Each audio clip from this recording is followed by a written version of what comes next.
Êtes-vous confortablement installé? Êtes-vous prêt? Car c'est l'heure de Madame J'aime. L'heure où Madame J'aime raconte. Madame J'aime vous emmène cette semaine au Maghreb avec l'histoire de Nasreddin. Nasreddin avait un fils, un adolescent qui ne se trouvait pas beau. Il était même tellement complexé qu'il refusait de sortir de la maison. Il disait sans arrêt que les gens allaient se moquer de lui.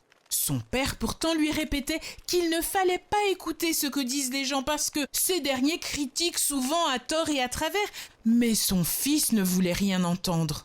Un jour, Nasreddin dit à son fils: « Écoute mon fils, pour que tu comprennes bien la vie, il faut que je te montre quelque chose. Demain, tu viens avec moi au marché. » Le matin, à l'aube, ils quittèrent la maison.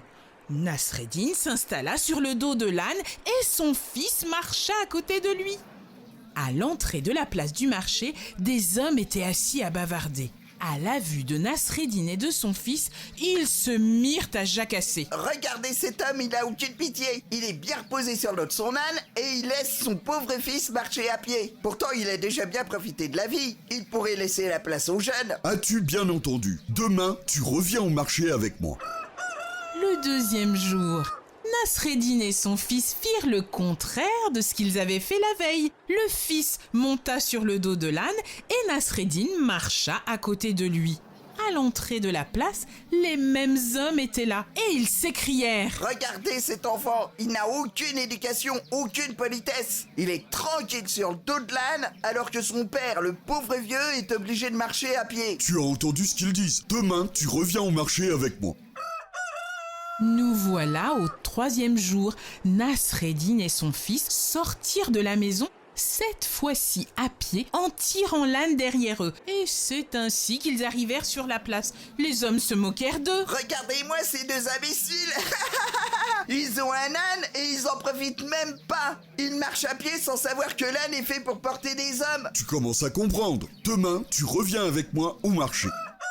Le quatrième jour, lorsque Nasreddin et son fils quittèrent la maison, ils étaient tous les deux juchés sur le dos de l'âne. À l'entrée de la place, les hommes laissèrent éclater leur indignation. « Alors là, c'est pas possible. Regardez ces deux-là. Ils n'ont aucune pitié pour cette pauvre bête. » Tu entends? L'expérience n'est pas finie. Demain, tu reviens avec moi au marché. Le cinquième jour, Nasreddin et son fils arrivèrent cette fois au marché, portant l'âne sur leurs épaules. Les hommes éclatèrent de rire. Regardez-moi ces deux fous, ils sont bons à enfermer. Ce sont eux qui portent l'âne au lieu de monter dessus. Mon fils, tu les as bien entendus pendant ces 5 jours. Quoi que tu fasses dans la vie, les gens trouveront toujours à te critiquer.